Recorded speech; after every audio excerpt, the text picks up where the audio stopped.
歡迎來到新聞和活動頻道，請訂閱和分享已更新有關當今最著名明星的最新信息。卸妝、脫衣服、走人，11分鐘，100個問題。王一博把採訪做成了大型真實現場。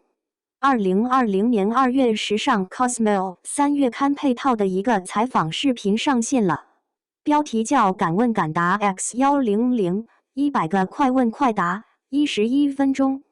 那時候陳情令剛報，王一博正處於被所有人盯着看的階段。按理說，這種時候的採訪應該是藝人最謹慎、最滴水不漏的時期，但王一博愣是把100道題答成了一場大型真實現場。開場第一題就翻車了，我能不能說好無聊？主持人上來就問，聽說要回答100個問題，心裡有沒有默默抵抗？王一博愣了2秒，然後脫口而出，好無聊的問題。話一出口，他自己也意識到說禿嚕嘴了，趕緊補了一句，無聊中帶着有趣，挺好的。但前面那4個字已經收不回去了。彈幕瞬間刷屏，真實的抗拒開場就翻車，笑死我了。這就是王一博採訪的常態，他不想撒謊，但又知道自己不該說實話，於是有了這種說了半句實話再應援回來的經典場面。中間80道題，他在認真回答，但答案全是王一博式。熬過開場，進入正題。100道題被切得極其細碎，生活、愛好、性格、腦洞混在一起，屬於深度不夠，但信息量很大的那種。問：來這裡在做什麼？答：工作，賺錢。問：錢最願意花在哪？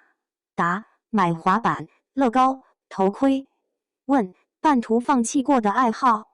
答：國畫、素描、毛筆字，不適合我就不學了。問：家庭聚會讓你表演節目怎麼辦？答：家裡沒人會叫我表演，知道我會拒絕。問：跑山騎摩托感受？答：跑山很危險，只跑過一次，再也不敢，不建議普通人跑山。你會發現，他回答問題的方式特別簡單，不包裝，不升華，不把答案變成長篇大論。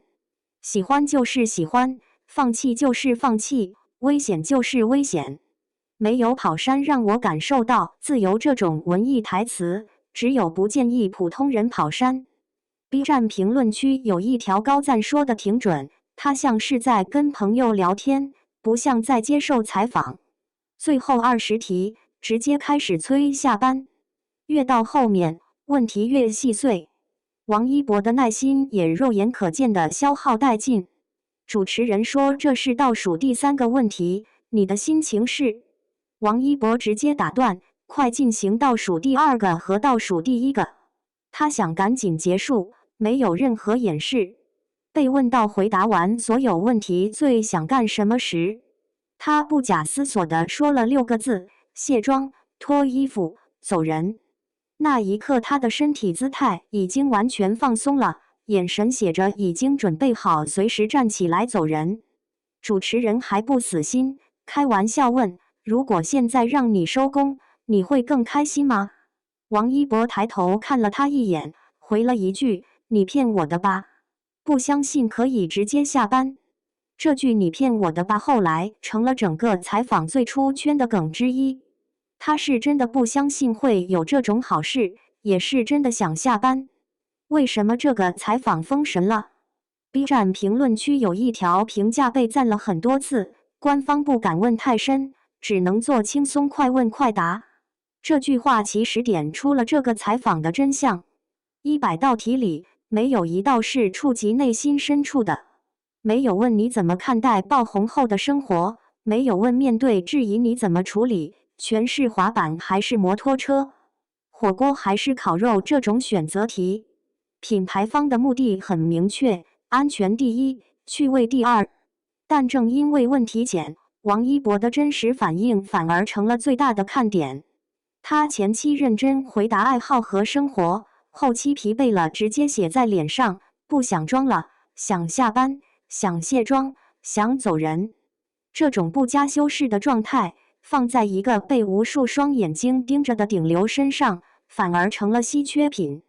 有人說他不耐煩、不敬業，但更多的觀眾覺得他真實的不像一個明星。5年過去，這個採訪依然被反覆翻出來看，不是因為他有多炸裂，而是因為在那個明星採訪普遍像念稿的年代，有人用11分鐘展示了一個極度真實的自己。卸妝、脫衣服、走人，6個字，把明星和普通人之間那層濾鏡撕得粉碎。原來頂流也會累，也想下班，也想趕緊回家躺着。2020年的王一博，23歲，剛剛被全世界看見。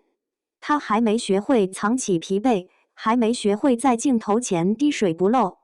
而正是那個不會裝的版本，成了很多人心中最珍貴的採訪之一。